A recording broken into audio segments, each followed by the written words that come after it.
In this quick tip, I'll walk you through the process of creating an Essential Graphics template in After Effects. Let's take a look at the lower third I quickly whipped up. I'll go ahead and press the space bar, and there you go, nothing too fancy.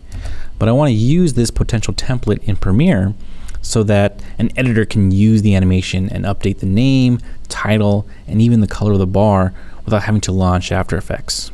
That's the beauty of Essential Graphics. Make a template that someone can edit on their own. So first off, I want to open up the Essential Graphics panel. I'll go to the window menu and open up Essential Graphics. So there you go. I'll select the composition that I want to go ahead and create the new template out of. So here through the master, I'll go and select the lower third composition. Next, I'll need to give this new template a name. So right here at the top, I'll go ahead and call this Simple Lower Third. Okay. So now what I need to do is add the properties that I want to be editable or accessible inside of Adobe Premiere. So as I create this template, I can decide which properties that another user can make modifications of. So to do that, I'll select the Solo Supported Properties button here in the Essential Graphics panel. And you'll see here in the timeline that all of the properties available for every single layer is now become active. Now that doesn't mean I want to add everything. I just want to add those that I want to make changes. So for example, maybe I want to go ahead and add the title, graphic designer. I want to go ahead and add that source text so that the user can update that information. So I'll simply take this property and drag it to this area here in the Essential Graphics panel.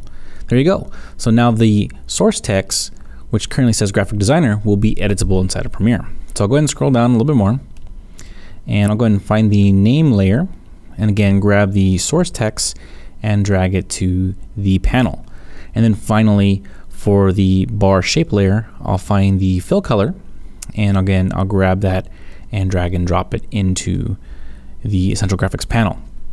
I can rearrange these if I like, put them on top, put them on bottom. I can add some comments. I can go ahead and change this label here to name,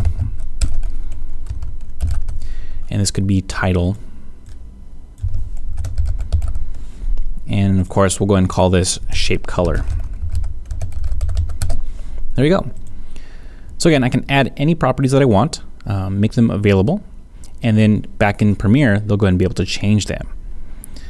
So finally, before I save this out, I want somebody to be able to take a look at this template and see what it looks like before they drag and drop it into their sequence.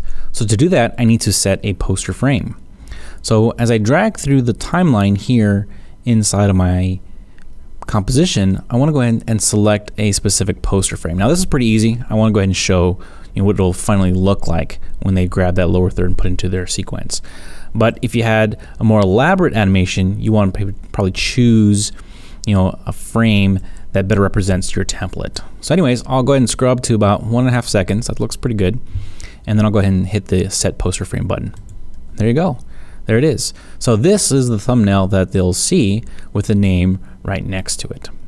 Okay, finally, we can now export this motion graphic template. We'll go ahead and click the button here at the bottom of the Essential Graphics panel. Yep, of course we need to save it. There we go. And then finally, we can determine where this will go. So there's a couple different places. There's a default Essential Graphics folder during the installation of Premiere and After Effects. But you can also see here that I can choose a location on my computer. So maybe I want to go ahead and save it on a server, right? Maybe somebody can access this through a shared network. Or I could even save this to my library here. So if I have a bunch of library folders through my Creative Cloud account, I can save them there and even share them through my Creative Cloud account, which is really neat, right? Again, going through the cloud and having everything available, through our account. Anyways, I'll go ahead and select Essential Graphics, the default setting here inside of the Adobe Tools. I'll go ahead and click OK. And if it's not there already, you'll see here that it already exists. So do I want to replace it? Yes. And so what it'll do is it'll update whatever simple lower third essential template that I have and update it with this new one that I've created. So I'll click OK. And there we go. That's our template. The only thing we need to do is jump into Premiere and see how we can use that template and drag and drop it to our sequence. And so that'll be another quick tip here in the near future.